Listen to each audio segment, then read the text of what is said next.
Previous year question പേപ്പറിലൊക്കെ ചോദിക്കാറുള്ള ഒരു ആപ്ലിക്കേഷൻ ലെവൽ ക്വസ്റ്റ്യൻ ആണ്. The graphical solution of the system of linear equalities is shown in figure. നമുക്കൊരു graph തന്നിട്ടുണ്ട്. ആ ഗ്രാഫിനകത്ത് find the equation of line L1, L2, L3 കണ്ടുപിടിക്കണം.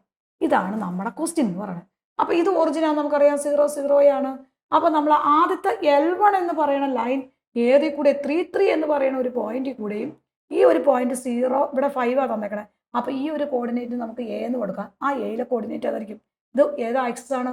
Y axis ആണ്. വൈ ആക്സിസിലാവുമ്പോൾ ഇത് എക്സ് ആക്സിസ് ആണ്. വൈ ആക്സിൽ എ 0 ആണ്, എക്സ് 0 ആണ്. അപ്പോൾ ദ കോർഡിനേറ്റ് ഓഫ് എ എന്ന് പറഞ്ഞാൽ 0, 5 ആയിരിക്കും. ഈ ലൈൻ വേറെ ഏത് പോയിന്റിൽ കൂടെ പാസ് ചെയ്യണം? 3, 3 അല്ലേ? അപ്പോൾ അടുത്ത കോർഡിനേറ്റ് 3, 3 ആയി. അപ്പോൾ ഇക്വേഷൻ ഓഫ് L1 എന്ന് പറഞ്ഞാൽ കോർഡിനേറ്റ് ഏതൊക്കെ കിട്ടി നമുക്ക്? ഇവിടുത്തെ ഇതാണ് L1 എന്ന് പറഞ്ഞ ലൈൻ. അപ്പോൾ ഒരു കോർഡിനേറ്റ് 0, 5 ആയി. അത് പാസ് ചെയ്യണ പോയിന്റ് 3, 3 ആയി. അപ്പോൾ 0, 5ഉം 3, 3 ആണ് നമ്മുടെ അവിടുത്തെ കോർഡിനേറ്റ് എന്ന് പറഞ്ഞത്. അതിനെ നമ്മൾ x1, y1 എന്ന് കൊടുക്കാം. ഇത് നമ്മൾ x2, y2 എന്ന് കൊടുക്കാം. അപ്പോൾ നമ്മുടെ ഇക്വേഷൻ 2 പോയിന്റ് കിട്ടിക്കഴിഞ്ഞാൽ ആദ്യം എന്ത് കണ്ടുപിടിക്കണം? ഇക്വേഷൻ എഴുതാറിയാം നമുക്ക്. ആദ്യം സ്ലോപ്പ് കണ്ടുപിടിക്കണം അല്ലേ? അപ്പോൾ y2 minus y1 by s2 minus x1 ആണ് നമ്മുടെ ഇക്വേഷൻ എന്ന് പറഞ്ഞത്. അപ്പോൾ ആ ഇക്വേഷനിലേക്ക് കൊടുക്കുമ്പോൾ എന്ത് വരും നോക്കിയേ മക്കളെ? 3 മൈനസ് 5 ഡിവൈഡഡ് ബൈ 3 മൈനസ് 0 വരും. അപ്പോൾ that is equal to -2 divided by 3 കിട്ടും. -2/3 കിട്ടി. അപ്പോൾ നമ്മുടെ ഇക്വേഷൻ എന്ന് പറഞ്ഞാൽ പാസ് ചെയ്യുന്ന പോയിന്റ് ആദ്യത്തെ പോയിന്റ് 0, 5 എടുക്കണം. സ്ലോപ്പ് എം നമ്മൾ -2/3 എടുക്കണം. ഇക്വേഷൻ ഓഫ് എ ലൈൻ എന്താ? That is equal to y minus y1 equal to m into x minus x1 ആണ് നമ്മുടെ ഇക്വേഷൻ. അപ്പോൾ ഇക്വേഷനിലേക്ക് കൊടുത്തേ y മൈനസ് ഇത് x1 ഇത് y1. അപ്പോൾ y1ൻ്റെ സ്ഥാനത്ത് 5 വരും, എമ്മിൻ്റെ സ്ഥാനത്ത് -2/3 വരും, എക്സ് -0 വരും. നമ്മളിപ്പോൾ നമുക്ക് സിംപ്ലിഫൈ ചെയ്യാൻ ബുദ്ധിമുട്ടാണെങ്കിൽ ഇത്ര എഴുതി വെച്ചാലും മതി. ഫുൾ മാർക്ക് അവിടെ കിട്ടും. സമയം ഉണ്ടെങ്കിൽ അതനുസരിച്ച് നോക്കിയിട്ട് ഇതിനെ ഒന്ന് സിംപ്ലിഫൈ ചെയ്യുക. 3 കൂടി എടുത്തു. അപ്പോൾ 3 into y minus 5 equal to -2 into x. കാരണം x -0 എന്ന് പറഞ്ഞാൽ എക്സ് അല്ലേ? ഇവിടെ മൾട്ടിപ്ലൈ ചെയ്യുമ്പോൾ 3y ആയി, -15 ആയി, -2x ആയി. ഇതിനെ ഇപ്പുറത്തേക്ക് എടുക്കുമ്പോൾ എന്ത് വരും നോക്കിയേ? 3y -15 plus 2x equal to 0 ആയി. അപ്പോൾ നമ്മുടെ equation 2x plus 3y -15 equal to 0 ആയി. നമ്മുടെ ഒരു ഇക്വേഷൻ ആയി. ക്ലിയർ ആയല്ലോ? അപ്പോൾ നമ്മൾ ആദ്യത്തെ L1 എന്ന് പറഞ്ഞാൽ അതിൻ്റെ ഇക്വേഷൻ കിട്ടി. ഇനി നമ്മൾ ഇക്വേഷൻ ഓഫ് L2 എടുക്കണം. ഇക്വേഷൻ ഓഫ് L2 ആണ്. ഈ L2 എന്ന് പറയുന്നത് ഏത് ആക്സിസിന് പാരില്ലാന്ന് നോക്കിയാൽ മക്കളെ? എക്സ് ആക്സിന് പാരില്ല. എക്സ് ആക്സിന് പാരില്ലാകുമ്പോൾ y ഈക്വൽ ടു കോൺസ്റ്റന്റ് ആണ്. കാരണം ഇതാണ് ഇക്വേഷൻ. ഇവിടെ 2 ആണ് നമുക്ക് തന്നത്. ഇവിടെ എടുത്താലും 2 ആയിരിക്കും. ഇവിടെ എടുത്താലും എക്സിന് ഏത് കോർഡിനേറ്റ് എടുത്താലും അത് എക്സ് ആക്സിന് പാരലാണ്. അത് പാരലൽ ടു എക്സ് ആക്സിസ് ആണ്. അപ്പോൾ y ഈക്വൽ ടു കോൺസ്റ്റന്റ് ആയിരിക്കും. ആ കോൺസ്റ്റന്റ് ഏതാ അവിടെ തന്നെ? 2 ആണ്. അപ്പോൾ നമ്മൾ ഇക്വേഷൻ എന്ന് പറഞ്ഞാൽ എന്താണ്?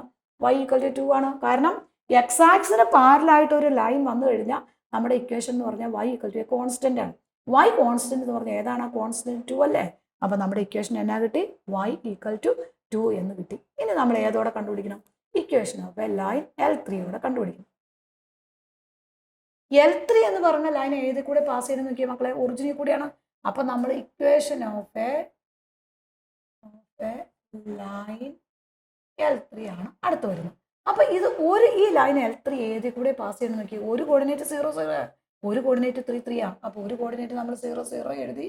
അടുത്ത കോർഡിനേറ്റ് നമ്മൾ എന്ത് എഴുതി? 3, 3 എഴുതി. അപ്പോൾ നമ്മുടെ ഇത് x1 ആയി, ഇത് y1 ആയി, x2 ആയി, y2 ആയി.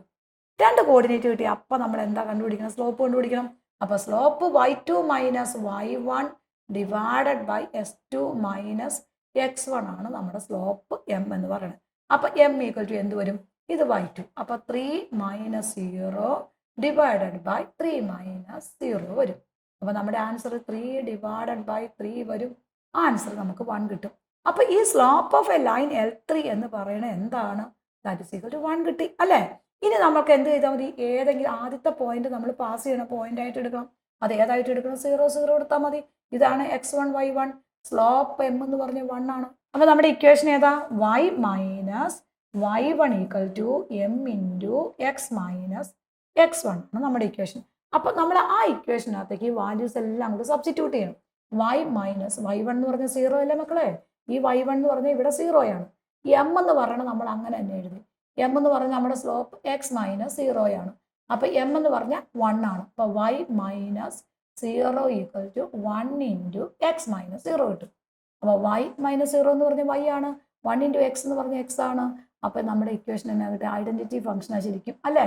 നോക്കിക്കേ, നമ്മൾ എക്സ് ആക്സിന് പാരലായിട്ട് പോകുന്ന ഫംഗ്ഷൻ എന്ന് പറഞ്ഞാൽ ഐഡന്റിറ്റിയാണ് നമ്മൾ പഠിച്ചിട്ടുണ്ട്. അപ്പം y ഈക്വൽ ടു എക്സ് ആയിരിക്കും ഏത് ലൈൻ L3യുടെ ഇക്വേഷൻ എന്ന് പറയുന്നത്. ക്ലിയർ ആയല്ലോ? ഇപ്പൊ നമ്മുടെ ലെവൽ 1 നമ്മൾ കംപ്ലീറ്റ് ആക്കി കഴിഞ്ഞു. അടുത്ത നമ്മൾ എന്താണ്? ലെവൽ 2 ഉണ്ട്, ലെവൽ 3 ഉണ്ട്. ലെവൽ 2 എന്ന് പറഞ്ഞ ടെസ്റ്റിലെ ക്വസ്റ്റ്യൻസ് ഓരോന്നും നമ്മൾ ചെയ്തിട്ടുണ്ട്. ഈ ഒരു ചാപ്റ്ററിനകത്ത് കുറച്ച് പഴയ ടെസ്റ്റിനകത്ത് കുറേ ഡിലീറ്റഡ് ടോപ്പിക് ഉണ്ട്. അപ്പോൾ നമുക്ക് എക്സാമിന് വരണതും ഇമ്പോർട്ടൻ്റ് ആയിട്ടുള്ള എല്ലാ ക്വസ്റ്റ്യനും ലെവൽ 2 ടെസ്റ്റിലെ ക്വസ്റ്റ്യൻ ചെയ്തിട്ടുണ്ട്. ലെവൽ 3 നമ്മൾ 2014 തൊട്ടുള്ള 2022, 23 വരെയുള്ള പ്രീവിയസ് ഇയർ ക്വസ്റ്റ്യൻസ് എല്ലാം ലെവൽ 3 ചെയ്തിട്ടുണ്ട്. അപ്പോൾ ഇതെല്ലാം പഠിക്കുന്നതിന് മുമ്പ് നമ്മൾ ആദ്യം എന്ത് പഠിക്കണം? ലെവൽ 2 ആയിരിക്കും നമ്മൾ പഠിക്കേണ്ടത്. ലെവൽ 2 പഠിച്ചു കഴിഞ്ഞാൽ നിങ്ങൾക്ക് ടെസ്റ്റിലെ ക്വസ്റ്റ്യൻസും പ്രീവിയസ് ഇയർ ക്വസ്റ്റ്യനൊക്കെ ഈസി ആയിട്ട് നമുക്ക് കണ്ടന്റ് മനസ്സിലാക്കി പഠിക്കാൻ പറ്റും കേട്ടോ. ഈ ഒരു ചാപ്റ്റർ അങ്ങനെ കണ്ടന്റ് മനസ്സിലാക്കി പഠിച്ചാൽ മാത്രമേ നമുക്ക് നന്നായിട്ട് ചെയ്യാൻ പറ്റുള്ളൂ. അപ്പോൾ അതുകൊണ്ട് എല്ലാ കുട്ടികളും ഈ ലെവൽ 1 നമ്മൾ നന്നായിട്ട് പഠിക്കുക. അതിനുശേഷം നിങ്ങൾ L2, L3 ചെയ്യുമ്പോൾ നിങ്ങൾക്ക് തനിയെ ചെയ്യാൻ കിട്ടും കേട്ടോ. അപ്പോൾ നമ്മളിത് മാക്സിമം അവരുടെ ക്ലാസ്സുകളെല്ലാം മാക്സിമം കുട്ടികളിലേക്ക് എത്തിക്കണം. അത് നിങ്ങളുടെ കയ്യിലാണുള്ളത്. അപ്പോൾ നിങ്ങൾ നിങ്ങളുടെ ഫ്രണ്ട്സിനോടൊക്കെ പറയുക, എല്ലാവരോടും ക്ലാസ് അവറിൽ ജോയിൻ ചെയ്യാൻ പറയുക.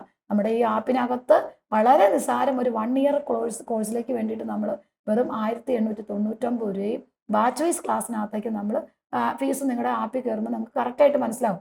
അപ്പോൾ ഒരു വർഷത്തേക്ക് നമുക്ക് മാത്സ് എന്ന് പറയുന്ന ബുദ്ധിമുട്ടുള്ള ഒരു സബ്ജക്റ്റ് എല്ലാ ചാപ്റ്ററും പഠിക്കാനായിട്ട് വെറും 1899 രൂപയെ നിങ്ങൾക്ക് ആവശ്യമുള്ളൂ. അതുപോലെ നിങ്ങൾക്ക് ഏറ്റവും ബുദ്ധിമുട്ടുള്ള ചാപ്റ്റർ ആണെങ്കിൽ അത് നിങ്ങൾക്ക് ചാപ്റ്റർ വൈസ് നിങ്ങൾക്ക് സെലക്ട് ചെയ്യാം. അപ്പോൾ ഓരോ ക്ലാസ് കാണുമ്പോൾ നിങ്ങൾക്ക് മനസ്സിലാവും അതിൻ്റെ ഒരു ക്വാളിറ്റി എന്ന് പറയുന്നത്. അപ്പോൾ ഇതൊരു കണ്ടന്റ് മനസ്സിലാവും. നമ്മളൊരു ഹയർ സ്റ്റഡീസിന് പോകുമ്പോൾ വെറുതെ കുറച്ച് പ്രീവിയസ് ഇയർ ക്വസ്റ്റ്യൻ പഠിക്കുക, അല്ലെങ്കിൽ കുറച്ച് എന്തെങ്കിലും മാത്രം പഠിച്ചാൽ നമുക്കൊരു എൻട്രൻസ് എക്സാമോ അല്ലെങ്കിൽ നമ്മൾ ഹയർ എഞ്ചിനീയറിങ്ങിനൊന്നും പോകുമ്പോൾ നമുക്ക് ഒരിക്കലും നമുക്ക് അവിടെ മാർക്ക് സ്കോർ ചെയ്യാനോ അല്ലെങ്കിൽ അത് നമുക്ക് മനസ്സിലാക്കാൻ പോലും പറ്റില്ലാത്ത ഒരു അവസ്ഥ വരും. അല്ലെങ്കിൽ മെഡിക്കൽ ആണെങ്കിൽ പോലും എന്ത് കാര്യത്തിനും മാത്സ് നമുക്ക് ആവശ്യമാണ്.